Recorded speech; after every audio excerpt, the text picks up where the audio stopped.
Hi, and welcome to Something to Talk About. I'm Linda McNamee, and for the next hour, we are going to be talking about the gift of life. So, Something to Talk About is a show that we talk about different topics that are important to you. So, if you have any questions whatsoever about tonight's topic, please feel free to call in live at 781 270 9199. Or if you have a question that you think of later on, or you have a suggestion for a future topic, please or any feedback at all, please feel free to email me at talk@bcattv.org. I love to get email that's not spam. So please send me an email, friendly little email to say hi. And need to take care of a little bit of paperwork here, the official business. I would like to thank my crew for this evening, or the crew for this evening. We have staff members Mike Duvall and Corey McNeil, who are two of very limited staff here that keeps the place running, and they do a great job. So I really appreciate your guys' help making me look good, or at least making me try to look good. Try to make me look good. And I also want to thank Colleen Moore, who is my director, and she comes and gives up her Wednesday a lot. So Colleen, thank you for directing, and I really appreciate your help.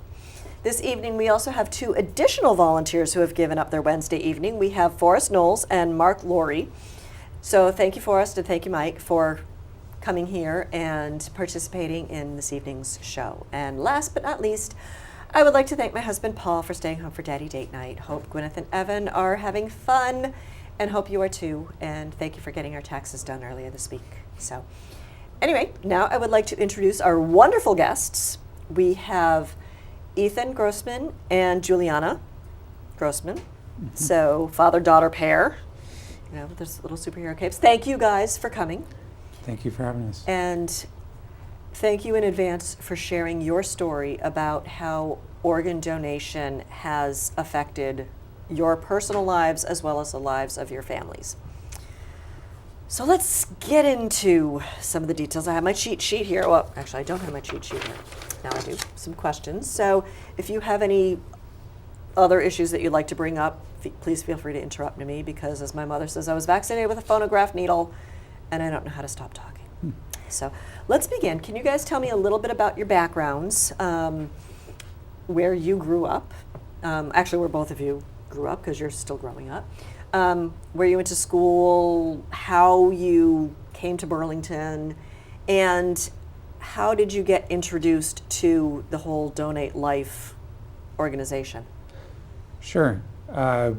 Actually, so I grew up in Los Angeles, California, and my wife, who's from Malden, and grew up in Malden, her parents went to Malden High School. She came to California for graduate school. Okay. So we started dating in the fall of the early 90s. I can't remember the exact date in the 90s. Yeah, close enough. But what ties into our discussion today was she came back to New England for winter break, and that's when her father had a heart attack. Okay. Now, it wasn't his first heart attack. So this was back in the 90s? Yes. Okay. And so his first heart attack was when he was 39 years old. Wow. So he has heart disease. Okay. Was there like a family history of like his family? Yes. Oh, okay. Yes. He Wow. lost a brother to heart disease. Okay. And his mother, and it is genetic. Okay. And so my personal experience, and I would like to say again, my wife's very sorry she couldn't be here tonight. Her voice was gone. Hope she feels better. Yeah, I think we'll just have to have her back another time.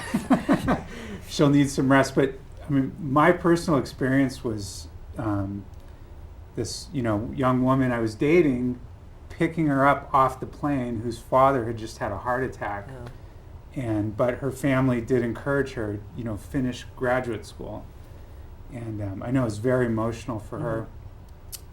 And so we actually got engaged and moved back to the Malden area.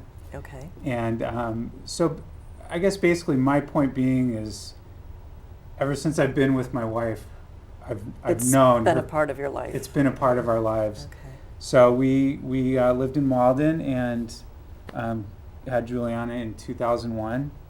And I don't know if Juliana wants to tell a little about your life history. Well, that pretty much covers it. I don't really have a lot to tell. Well, where you go to school? I go to school Marshall Simons. Okay.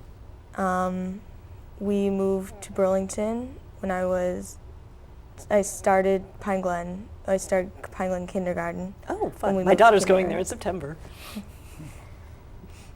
And that pretty Now, much how'd sums you, up. so you pretty much grew up with heart disease being Yeah. part of your world. But the really big thing happened when he had his most recent heart attack when I was in 5th grade.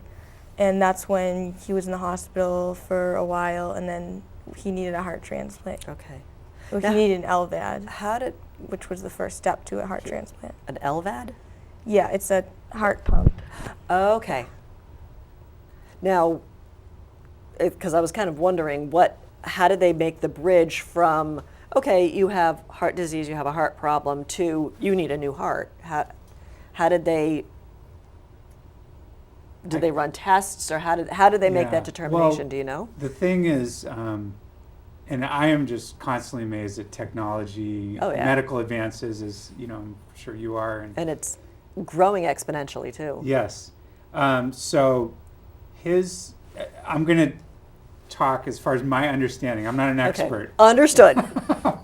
Well, no, that's what we want. The Yes. non-techno babble. Yeah. So one thing about my father-in-law, I will say, is ever since I have known him, Okay. he has listened to doctors. He's done what he is supposed to do. He's As far as like eating and exercise and all that. Okay. He's eaten healthy.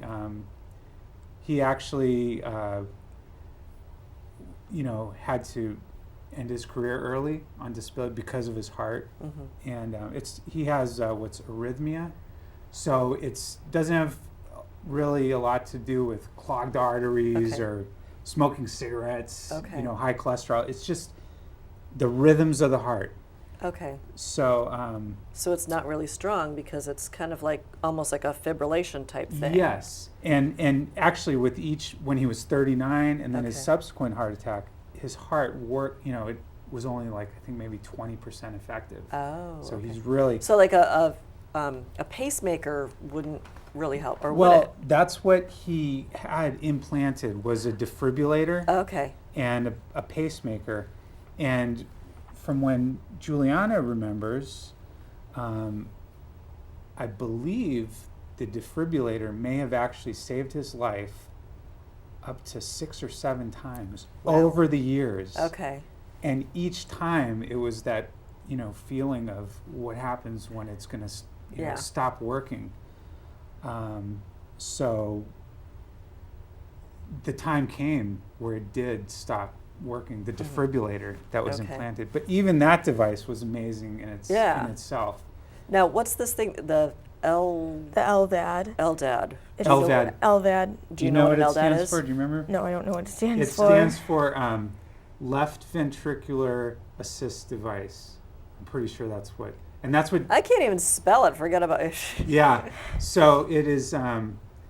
It's actually an axial flow pump, Okay. which means it's like a little propeller pump, Okay. and Like forcing blood through the heart to kind of yeah, give it more of a rhythm? I or- believe so you have your ventricle and your atrium. So you're going to go to school to become a cardiologist. So you can pronounce all this stuff. But it actually helps pump the blood. Okay. And he doesn't have a pulse. When you have an LVAD, you don't have a pulse. Oh, it that's pumps wild. Yes, it is wild. And he has a cord coming out of him, and he has battery packs. So, He's not going on any airline anytime soon. well, yeah, so. And this is all rather new technology. Wow. So, yeah, it's pretty new and it's pretty amazing. So if this is working, is it just more of a convenience to have a new heart? Well- or is this just kind of like a, Well, no, because when they first put in the LVAD, Okay. which was maybe it's been a couple years now. It's been at least 2 years. About yeah. a couple years. Okay. So before he got his LVAD, it's just like we were talking about technology. Okay. Any mechanical device, you know, we have cars. Right. Think of all the things we have. They just don't work. They don't work- forever. Yeah, and they also don't work the same as the original. Yeah, okay. there's so much that can go, you know, so it's really scary. And actually, so when he got his, there was data that the LVADs weren't keeping people alive that long. So it was really okay. scary. And So it's kind of like a Band-Aid on a broken arm. yeah, it's Okay. really a stopgap to get a heart transplant. Okay. Yeah. So when he was put on the LDAD, that's when he went on a donation recipient list? You know, How do they, yeah, because that's kind of like one of my questions is how I- do they prioritize Well, I mean, recipients? it depends on how long you've been waiting. Okay. And your blood type and like your weight and all these different Okay. factors. Does age have a factor? Yes, Play a factor? you can't get a once you turn 70, like that's the deadline. Okay. yeah, for New England, for up here, so that's part of And my how old is your, my He's- father. Like 67. Okay. Yeah, so part of his personal story, mhm. and maybe as a follow-up, you could talk Just- to him one day, because I'm sure he would love to. When he talk recovers from about the it. surgery. Yes, he. Part of his story is the LVAD, the work with his doctors was all up here in Boston. Okay. Now where does he live? Is he still Well- in the Malden area or? So they lived in Malden, and you know, got over the years has heart doctors, been with the Brigham. He's Okay. gotten the surgeries at the Brigham. So the Brigham gave him the news that, you know what, your chances of getting a heart transplant up here are not very likely. Oh, because okay. Like Juliana said, our cutoff's 70, Yeah. and we have a long waiting list. Oh, okay. So, Do you know where you stand in the waiting list? do well, they tell you that, or do they not tell you that to give you? it's false they hope can't or- tell you exactly, Okay. but you know they can do probability based on your blood type and Oh, okay. you know different things. So, my in-laws made the decision to go to Florida, Okay. which they were doing in the winter. Okay. And there's some hospitals in Florida that just happen to do more transplants. Oh, okay. So they figured their likelihood would be better. Their chances would be Okay. better of getting a transplant. Now, if and when a donor is identified, would that donor be from Florida, or could he or she be from anywhere in the country? Well, so this is one of the. I think I know because we were talking before the show about kidney transplants Yeah, and liver, okay. and I Come think for your liver. yeah, Sorry. I think one of the things about a heart transplant is you can't really plan for it because unfortunately somebody's It's- you know, and Somebody the has other to thing- stop using it, and you don't Yes. know when that's going to happen. I Yeah. can be tacky. Exactly, and the other part is my understanding, because I've asked the same question. I've talked to my wife. I mean, we talk about it all the time. Is you know, if somebody's sick and they're healthy otherwise, you'd think that maybe their heart could be harvested. Mm-hmm. You know, but I think the short answer is they don't do that. Right. If somebody's sick with, But like say, if somebody gets injured and becomes brain dead in an automobile accident in California that happens to be the same blood type, because they're 3,000 miles away from your father-in-law in Florida, is that definitely not a match, or do they fly the organ out? it is local, Okay. and my understanding is it's like within hours. It's I 4 did- hours. 4 Is it hours. 4 It has hours? once they harvest the heart, it has there's the 4 hour like chance to make the decision, like let's do the heart transplant. Okay, because the surgery I would imagine takes a lot longer than 4 hours. I don't know how long Oh, it takes, I don't know. but it probably So they takes have a to start while. the surgery within 4 hours of identifying. Okay. Yeah. Yeah, and it is, I mean, I was actually on the phone with my father-in-law last night. His challenge right now is he has a high level of antibodies in his blood, which Okay. is a good thing, Okay. but from a transplant point of view, it makes it challenging because it means your body's going to It's going to fight. reject the foreign tissue. And he explained to me that it may, the elevated level of antibodies Mhm. may have to do with transfusions that he's had in the past, which have saved his Oh. life. Okay. So that's just one, Okay. twist in the road. It's the latest challenge. But they probably have all of that data in his records, so it kind of going into the surgery wouldn't hopefully cause too many surprises. Yeah. I hope. Yeah. Okay. So we talked about the list. Yeah. Is there any more to the process? Like, does he have to continue to go through different tests, or Yes. do you know what the process is? I mean, once you're identified as, I need a new organ, then what happens? Well, I mean, they monitor you, and you do go through, like, they're always, like, checking your blood and, like, making sure you're, like, in good shape. I don't know about, like, what state you need to be in to get a transplant, but, like, Okay. you need to be healthy enough, you need to be prepared To survive get, a surgery. to survive the surgery and to be able to just receive it. Like, Ah, okay. like your body won't reject it. Yeah. And actually, so I was also talking to him last night. He said he's on a hospital floor. It's a transplant floor. So Okay. there's everybody else is waiting for different transplants. And he actually said many people, their challenge is being overweight. So there's a weight limitation. Oh, And okay. I remember the doctors saying the most important thing is to be healthy because of that 4-hour window. Mm-hmm. When they make the call, we have a heart for you. It's just you need You got to to be drop healthy. everything and do, and Yeah, you get there. You can't start your healthy diet then. yeah, and there are levels. They'll say like you're a 1C or 1B or 1A, Okay. and you do move up and down the list. And once again, Okay. I apologize. I'm not an expert. Okay. No, but like the one C one, that's positions on the list. Yeah, of? it's different criteria. Okay. And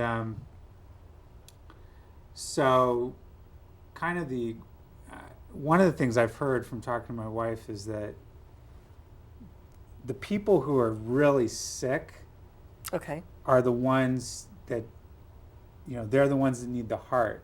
Okay. So they have the highest priority. But sometimes I think to myself, well, that kind of doesn't make sense because you're being told you need to be healthy to get a heart. Right. So, sometimes. Well, I think the level of sickness depends on the condition of the organ that needs to be replaced. So, like, if you're really sick because, the LDAD is no LVAD. longer LVAD. working. Yeah, LVAD. LVAD. Okay. Yeah. There's a reason why I didn't go to medical school.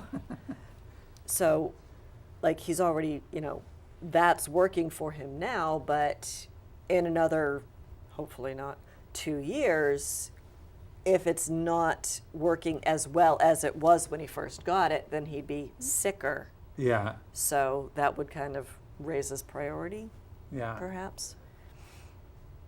Okay. Now, back to or were you finished? Yeah, yeah. Okay. Good. Kind of jumping around a little bit. When you first found out that your grandfather, your father-in-law, was ill and needed a new organ in order to live, I can't imagine what that did to you psychologically and emotionally. Are there support groups to help with that emotional roller coaster of he's healthy, no he's not, yes he's healthy, no he's not? I mean, can you Well- talk to anybody other than your family about this? I mean, we usually, we don't go to support groups. Okay. I'm sure there are support groups out there, plenty of them, but we keep it between our family. We help each other. Yeah, I mean, I think even Juliana, you doing this mitzvah project, which mitzvah is good deed. Oh, You know, okay. we go to from Temple Shalom Mammoth. Okay. I mean, this type of thing helps to talk Okay. about it. There are, there's Facebook pages. Okay. Um, I'm just wondering, like, do his doctors give you any advice? Like, don't look at this website because it'll just scare the bejeebies out of you, but this is a good website to read about the procedure and yeah. just point you in the right direction of resources that are available. Yeah. Not necessarily support groups, but resources that are available. Yeah, I think from what I've witnessed of what's helped my in-laws Okay. is because it is very stressful, the ups and downs, just like you said. Is being with other people Mm-hmm. who've gone through the similar thing. I know there was a man who was from Maine who did get a transplant. He Okay. had the LVAD, Okay. and then while my father-in-law was in the Brigham, this other man got a transplant. So that really gives you a lot Okay. of hope.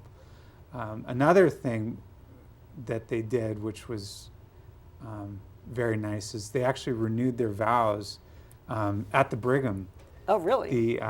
There's a rabbi at the Brigham, Okay. and we had the Brigham had a reception, and we had family and friends. Wow. So everything, every little bit counts. Things like that. Okay.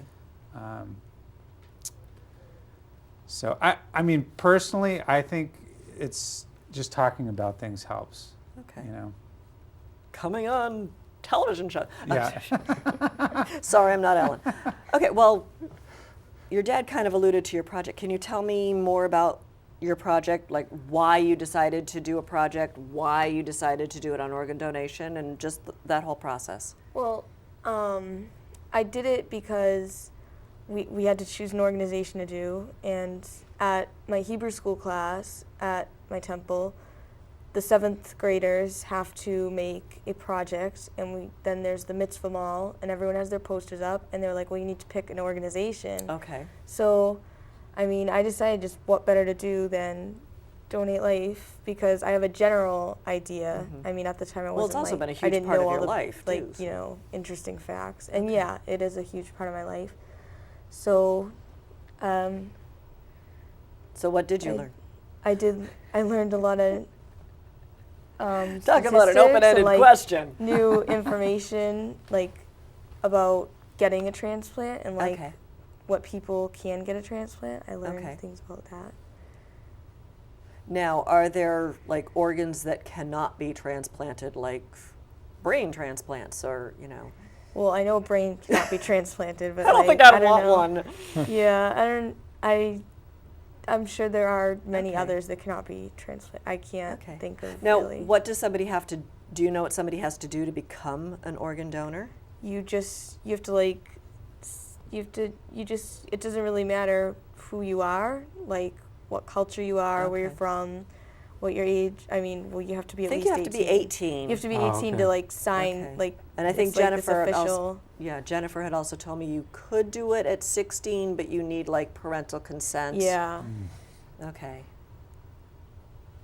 Now, I'm looking over here, organ, eye, and tissue donations. Yes, you can donate eyes Oh, and okay. tissues. Here, have some skin. And Donate Life New England helps pediatric and multicultural patients in need of a donation throughout the United States. Yes. Okay. There are 1,851 pediatric patients. Wow. Now, is a pediatric under 18? Yes. Well, like under 21. Under I 21, think. okay. Yeah, Okay. under 21. And 67,000 multicultural patients. Now, is that within the United States? Yes. Okay. Glad I just got my eyes checked because I can actually read that poster. In 2012, Donate Life performed over 28,000 organ transplants, 46,000 corneal transplants, and had 14,000 donors. Okay, now 14,000 donors and 28,000 organ transplants. Did a donor donate more than one organ? You can donate more than one Oh. organ. Okay. Obviously, okay. Now, did you have you mentioned the mall, The mitzvah the mall. mitzvah, okay. Is that like a, kind of like a science fair type thing where? Yeah, and you raise like people. It's pretty small. Like we have a pretty small temple. I do plan Okay. to take it other places over the summer. Okay. But so like everyone sets up their poster, and you also have a game that like people pay money to, like little kids, and then Okay. people donate like money, and you have a little box To your organization? to your organization, and then the Okay. kids come and they pay you money to play your game, Okay. and you just you stand around, and there's like we were in contact with Jennifer Cray, Okay. and she sent us a lot of supplies, and like I had a little banner on my Like table. supplies like stickers and yeah, like pens and, magnets okay. and and like little information sheets, and that's how it goes. And then Now, you who's the know, audience? Who comes to this? Just other members of the Well, temple, or is it open to any the public? open or? to the public. Yes, anyone can come. Okay. Yeah. Yeah. Now, you mentioned you're going to bring it to other places. Do you have other Yeah. places in mind right now that you're trying to get in? Not really. I just like any opportunity Oh, that I okay. find, I guess. So if somebody in our viewing audience has an idea, I'm trying to think of right now. I shouldn't think. I shouldn't. I'm curious.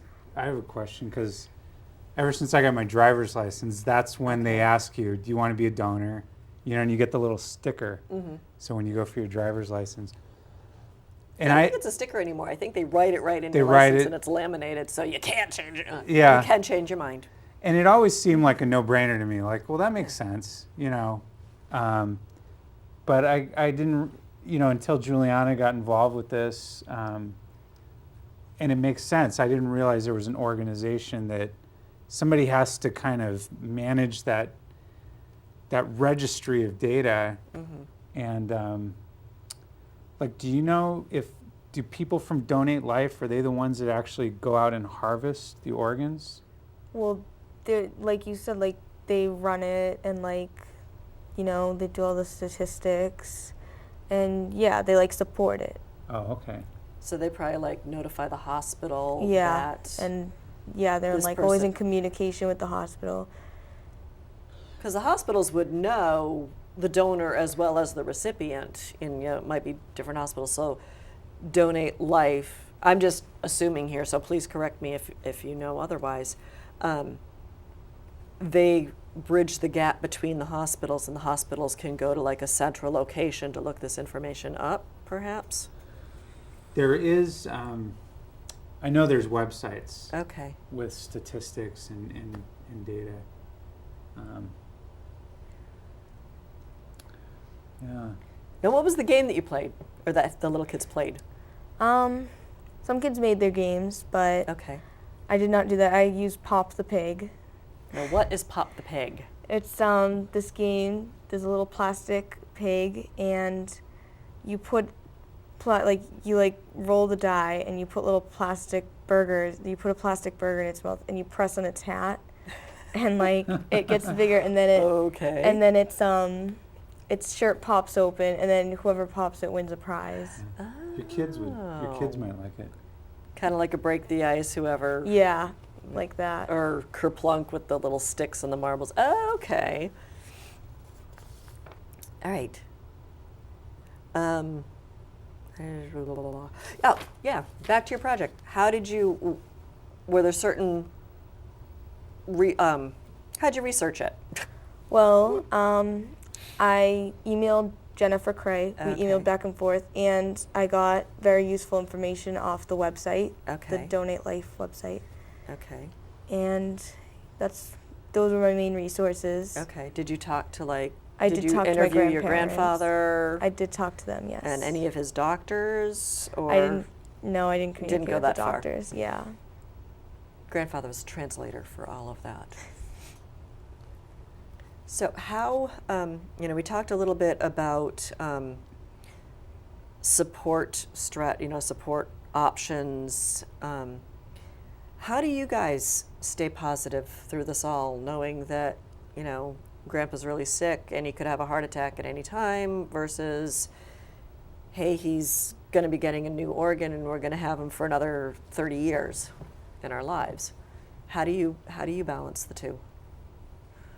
Well, we talk to them every day, and we use FaceTime a lot with them, and you go through each day, and we're always communicating with them. We're always on the phone. We're always contacting them, texting and email, and yeah, you get through each day, and some days are harder than others. Sometimes it's harder for them. Mm-hmm. A lot of, like, some days when my grandfather's in the hospital for a while and he's going through a lot of treatments, Okay. they affect his body a lot. Like, they weaken him. Okay. Now, is he in the hospital right now with the? Yes. He went home today. Oh, That's did right. he? He's Yes, been he in. did. He was in the hospital for about 2 weeks. Wow. So, it was an unknown. Like I said, they went to Florida. They Mhm. thought their chances would be, the best. And because of his antibodies, Okay. he actually had to go through chemotherapy to try to kill the antibodies in Really? his blood. Okay. And so he's been doing those treatments. So that was an unexpected, Yeah. s- Now, is it like stressor. full-blown chemo where he's going to lose his hair and I have all don't- the other side effects of I don't chemo, or is believe it like a? so. Okay. It's something different, but it's it's like once a month, and 'Cause so that's been a big challenge. So I'm remembering from this friend of mine that actually pointed me in the direction of Donate Life, because she herself is an organ recipient. She said once she had the transplant, she was on medication to basically destroy the antibodies for the rest of her life. Now, is that, she had a kidney transplant. Is that the same with, do you know if that's the same with a heart transplant? My understanding is they have to bring the antibodies to a level where he can accept the heart. Okay. But one of the things I was thinking is, when you were asking about how do you stay positive, Yeah. is I think back over the years, and it's almost like you think of when you hit the low points, it's almost like keep an open mind, and something may come to you Mhm. that you didn't expect. Okay. And one of the things I was thinking is my wife. I remember we were at Whole Foods, and the magazine. It's all about healthy eating and holistic Oh, healing, and she thought, oh, look at all this holistic therapy, and we were Okay. discussing. She's like, my parents wouldn't go for that, and my wife decided, I'll just learn it myself. She actually went and got certified in Reiki. Oh, okay. And which is a type of holistic healing. Okay. And that's an example of something where you're at the low point, and she found, positive. Okay. It wasn't the cure-all, but it was a step in the right direction. And that's Kind of made her feel a little more empowered and in control, perhaps, Yeah. of the situation. Yeah. So she's, and also she realized, well, if I learn how to do it, my parents may be more receptive to being- receiving it. You Yeah. know. So that's actually been a positive Okay. step for us, and yeah, there's also another. My wife finds this stuff, but there's one woman named Louise Hay Okay. that my wife found, and so Louise Hay actually was in the 80s. She volunteered at hospice where people were dying of AIDS. And it Okay. was when nobody knew what AIDS was. Yeah. It was like just starting to become known and in the 80s. I mean, so Louise Hay developed this philosophy, like, look, if you're gonna have a thought, you might as well think positive. You know, and she Oh, kind of okay. tied that into her experience with people who Oh, were dying okay. of AIDS, and so my wife, you know, will listen to her. You know, Louise Hay puts out, you know, meditations or Oh, YouTube. okay. I think she was on Oprah. I think that's how my wife found Hey, her. she's on Oprah. She's got it made. I guess I should watch Oprah. I don't know, but it's kind of, you know, it's interesting because she was down to earth and she's like really logical, common Okay. sense, you know. But Because I'm just thinking, you know, a lot of it's kind of scary. I'm at that age now where a lot of my friends are realizing and I don't know if developing is a good word for it, but they're being diagnosed with various versions of cancer. And it's like, okay, Wow. how do you remain positive through all of this? So I'm thinking, you know, organ donation must be something very similar as well. If you're on this list, you don't know where you are on the list. You don't know, you know, you want to remain positive, saying, I'm going to get this transplant and life is going to be good. But at the same time, you're thinking, I'm so far down on the list. What if my body rejects it? I mean, how can you? There's got to be a balance there somewhere. So I'm just kind Yeah. of curious how, but I think that, I mean, I would, you know, I don't know if you would call this a criticism or whatnot, but to any medical professionals, the power of connecting with medical professionals goes a long way. I know that, okay. you know, anytime doctors, I mean, nurses, I've seen the nurses who help my father-in-law, they'll spend some time with you and talk to you. It goes. Yeah, I heard nurses are a lot better about talking than doctors are. Yeah, but it goes like such a long way because Okay. it's really a frustrating feeling when, you know, it's like, oh, I got to go through another procedure. Can't somebody just explain it to Yeah. me? You know, what's going on? And Yeah. and Is this one gonna work? yeah. So Well, I have another kind of tangential. tangential. Thank you. Another question that's not on my cheat sheet. Yeah. Now, you had mentioned with your father-in-law's story that it is genetic. There's a family history. His first heart attack was at 39. So you guys are probably, you know, eating really healthy now. Now, are there tests that either your wife could do or any of her siblings, if she has siblings, or any of your kids could do, just to see, are you guys more susceptible to having heart problems that are genetic? You know, like if he's got an arrhythmia. Well, my mom was adopted, so was my dad. Oh, Yeah. okay. That's another episode that I want to have on is adoption. So, okay, well, I guess then you probably don't have to worry too much about. Yeah, but that's an interesting question. You know, I think I mean I wondered now, like if my father-in-law was here, I'd ask him. You know, when you were 39, you know, you had lost your mother. She was young. You know, I think he was 13 when he lost his mother. Okay. And from the stories he's told me, I think when he was 39, I don't think he was. I think he was living like, you know, an average American, just working. You know, Well, I also going think, out. you know, if he's, you know, what is that, 30 years ago? Yeah. We really didn't think about, you know, that connection wasn't there between eating healthy and, Yeah. you know. And that's another thing. It's kind of timely because I talked to him for a while last night. Even eating healthy, it's like back in the 80s. He said, you know, I go, you know, now it's kind of fashionable. But I remember a time where people looked at you funny if you. Yeah. If you said something like quinoa back then, people would be like, "What are you?" Well, I also kind of Crazy. remember, like, back in the 80s, it's like, you know, every week it was like a different fad. Yeah. You know, oh, if they said Coca-Cola had fiber in it, everybody would drink Coca-Cola. So, Yeah. you know, it was like they just advertise, okay, this, you know, this year's theme, you know, catchphrase is fiber. Next week's catchphrase is low fat and, Yeah. you know, all the sugar substitutes and all that kind of stuff. It's, Yeah, he basically said he had turkey sandwiches. I think back then it was like turkey sandwiches and you had salmon instead of steak, you know, but yeah. oh, I'm still with my cheeseburger. I need my good cheeseburger, you know. Yeah.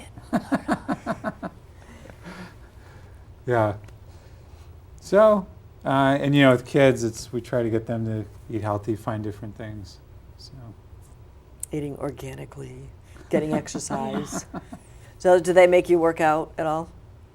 They don't make us. We keep active though, yeah, definitely. And my mom is insane about buying organic foods and Okay. natural foods. Yeah. Now, do you guys belong to a CSA? That was another topic of my show. No, believe it or not, we've. Because that's Well, organic too. So I actually, when I first went to college, I studied organic farming. Oh, really? Yeah, Okay. and so I can kind of understand the. I feel like I understand the benefits Okay. and everything. Personally, I think one of the major. I mean, I'm not going to go into two, but I think one of the major things about organically growing food is that you use less chemicals, so it affects the environment less. Mm-hmm. The chemicals don't get in our groundwater, so it's just less chemicals. But as far as the food itself and actually consuming it, sometimes it tastes better if it's organic, but it's not going to kill you if you eat something that's not organic. Yeah. You know what I mean? People have been eating it for a long time. So my wife actually, I mentioned the CSA, Okay. and she said, well, they don't guarantee it's all organic. So I don't think they can. So they give some of it they can't Well, grow. I actually had a CSA. I had Farmer Dave on Yeah, my show. Farmer Dave, yeah. And he said, basically, he can't document it, but it is, because like you said, he says, my farm is my livelihood. Why would I want to put chemicals in my farm? Yeah. So no, I'm not going to go through the bureaucratic process of, paying for all these tests to prove in writing that my stuff's organic. But I'm paraphrasing here. Yeah. But in essence, yeah, I want my food, I want my farm to last forever. I want my food to taste good. So yeah, in essence, it's organic. Good. Yeah, I'm Is gonna it take that home documented? to wife. No, but Yeah. but it is really good food. Yeah. Yeah. So not plugging Farmer Dave. No. So, I'm running out of questions. What is your advice as a 7th grader? What would you say to someone to have them become an organ donor? Keep positive, definitely. To be an organ donor, there's no one braver than a living organ donor, and especially to say that when I die, I want to give my organs to someone else. I don't need them anymore. That's kind of my philosophy. It's you I'm know? not going to need my liver. Yeah, but there are religious reasons people don't donate organs, but yeah, that's very selfless and brave to do that. Excellent. Now, I know there's organ donation and eye donation and tissue donation. Stream of consciousness here. Feel free to say, I have no idea. Sure. But where does bone marrow fit in with all of that? Do you know? I mean, is bone marrow considered a tissue donation? Do you know? I've heard of that with family friends, Okay. and the times I've heard of bone marrow transplants, Okay. I think it's been a close relative, an immediate.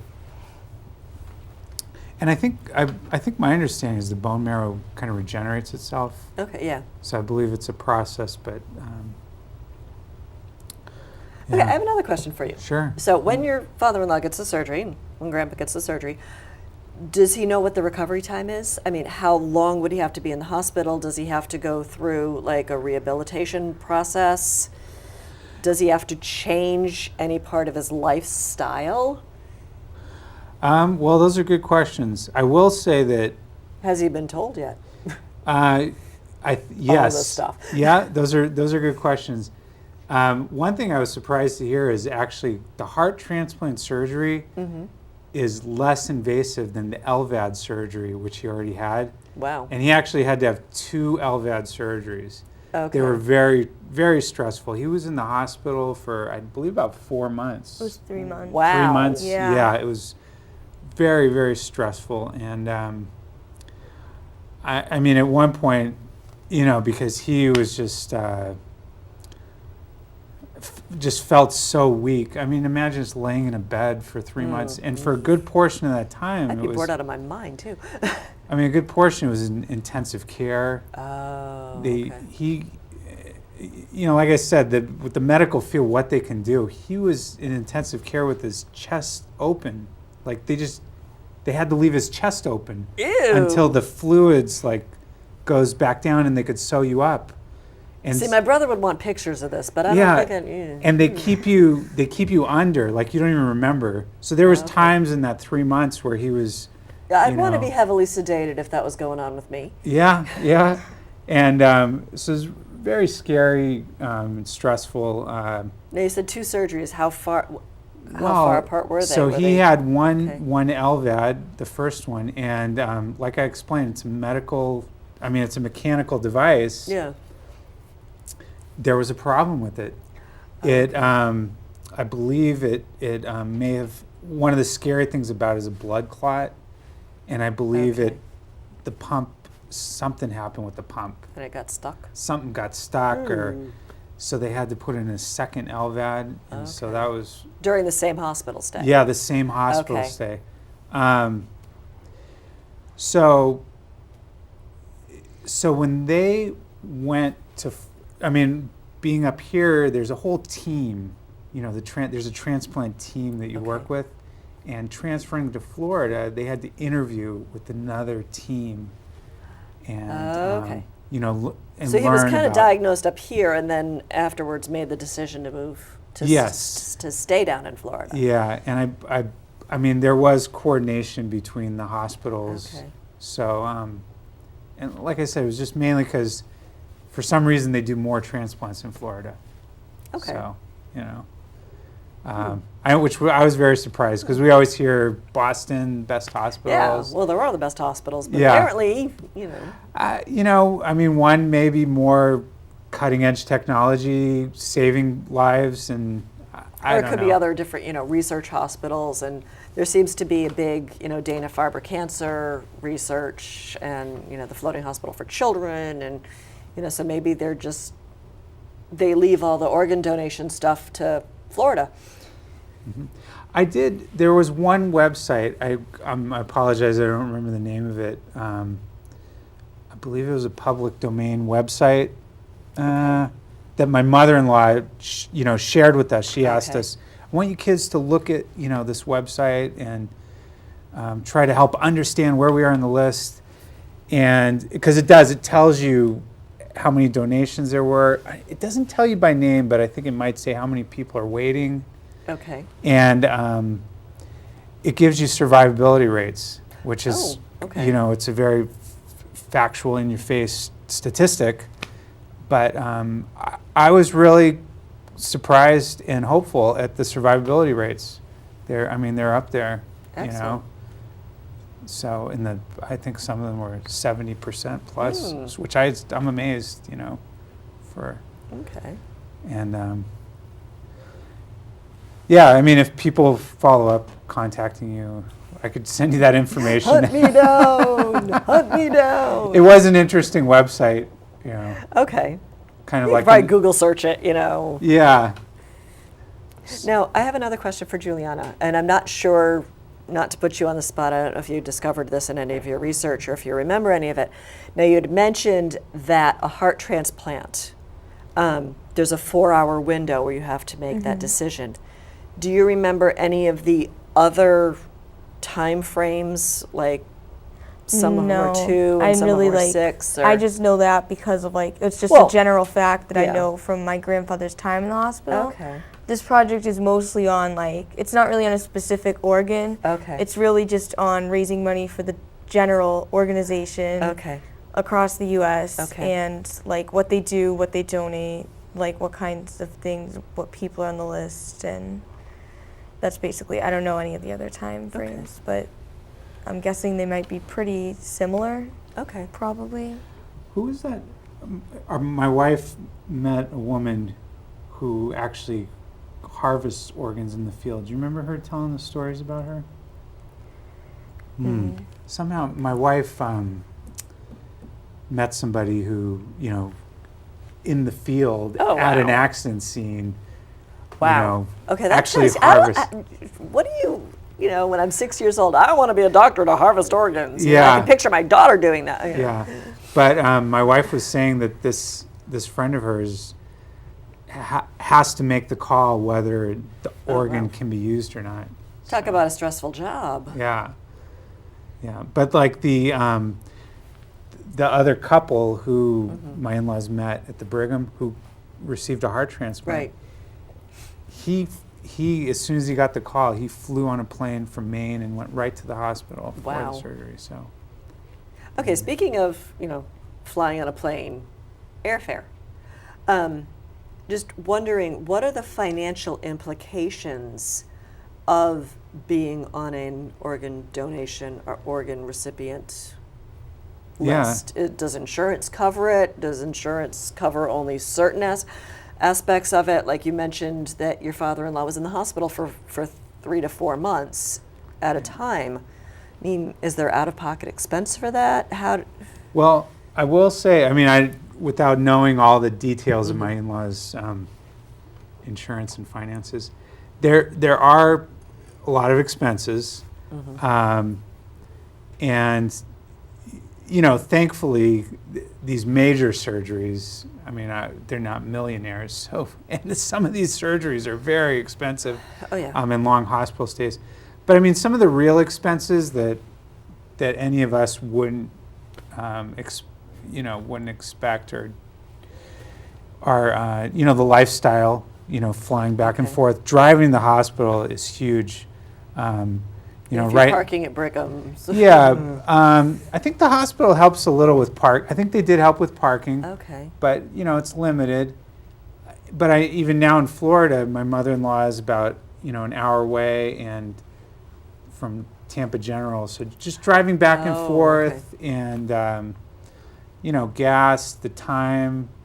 I know when my father-in-law was in for 3 months, my wife was balancing work and the kids, and actually I taught myself to bake bread because Wow. she was like, I was making dinner and I'm like, well, I'm not gonna get takeout every night, so I had to kind of learn to cook. Darn. Well, we can't have pizza every night. I know. I actually make pizza too. I Chinese. make homemade pizza. Oh, So excellent. yeah. Now, have you guys gone down to Florida to visit your Not grandparents yet. at all? No. No. But the other thing I was going to say is that just medical supplies too, because I know with Oh, yeah. now that he has a cord and the battery packs, Mm-hmm. and it's the time of the daily routine, bathing, keeping everything sterile, not being Oh, yeah. infected. But all the supplies, the gloves, the sterile pads, it's all a cost, That Now, how long do the batteries last? Do they recharge at night? Does he have to Yeah. plug Yeah. himself in to recharge him? Or he has 4 batteries and he keeps 4 in chargers. And then he has a bag that he takes everywhere with him outside of the house, and they're extra batteries. So if something goes wrong, he just switches the batteries, Oh, okay. and and he recharges them every night. He plugs them in. there you go. There's your old new lifestyle. Yeah, yeah. Now, is he, I made a joke earlier saying that he must have fun trying to go through airport security. Is he still able to travel if he wanted to? Like, could he come up to visit you guys on major holidays, or does he choose to stay at home? That's been part of the challenge with the decision to go to Florida, because once you're on this type of donor list, Okay. what if he came up to visit and then he got the call for a heart? It's like, Yeah. Okay. So that has been a challenge, so that was a big decision. Okay. So Now, But- has your wife gone down to visit him without the rest of the family? Well, No, it's- not yet. yeah, it's been pretty Okay. recent. It was pretty recent. Oh, okay. Yeah, we haven't had a chance to go down. Okay. They went down to Florida around like late November, early December. Okay, so Yeah. you have been down there relatively recently. Yeah. Yeah, it's only like 3 months ago, or Yeah. 4 months. Oh, geez, it's April now. Okay, well, April is Donate Life Month or Organ Donation Month. I didn't know that. Is it? I know it's like April, May. That's how I came up with the I'm show pretty sure it's topic. like I'm April, okay, May-ish. Google like- search, April is what Wow. month? And, whole list of things. It's like, oh, Donate Life. No. Now, do you guys we only have like about 2 more minutes left. So do you have anything else you want to, a little bit of tidbits that you've learned that you wish you knew before you started this whole journey? If I only knew then, wouldn't it? I don't know. I mean, it came sort of when we always knew we had heart issues, and like we always knew like the LVAD was going to be his road to a heart transplant. So Okay. I mean, I think we covered. I would say is to kind of like cherish memories. I think one thing my mother-in-law is really good at is celebrating birthdays and anniversaries. You're finding And, yourself taking a lot more pictures. Yeah, and it's kind of it's really nice to look back at all that stuff, and whether somebody's not well or not. I mean, even Juliana has a picture here of them at the Red Sox game. Oh, cool. And I mean, you could tell they really enjoyed it, and Okay, I'm just reading Boynton Beach, Florida. I actually lived in Boynton Beach for 2 years. Oh wow! It's like, hey, well, you mentioned Tampa, so I'm thinking, oh, West Coast. But yeah, Boynton Beach, my old stomping grounds.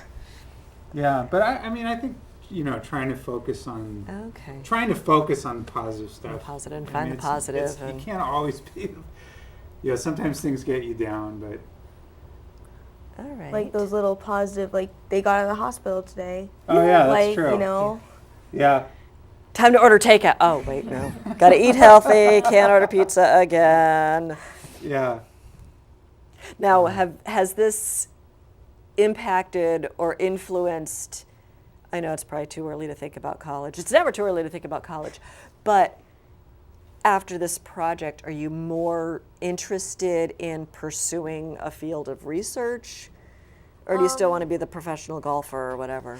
I don't even know what I want to do when I grow up, honestly. But like, I've never really planned on doing something like in the medical field or like research. No, but I like learning about it. Okay. Excellent. Well, we are just about out of time. I want to thank you guys again so much for coming and giving up your evening and sharing your story. I know you said it helps to share, but Yeah. it's also hard putting your story out there to just about anyone. So thank you. Oh, Best of luck to your father-in-law yeah. and thank your you. mother-in-law, because she's probably going through a lot too. Yeah. And I also want to thank everyone at home for tuning in and watching this evening. I hope you enjoyed our conversation as much as I did. And again, if you do have any questions or comments that you would like me to forward to Ethan and Juliana, please feel free to email me at talk@bcattv.org. So thank you very much for joining me this evening, and I hope you have a wonderful week and enjoy the nice, wonderful spring weather that's finally here. Thanks, and good night.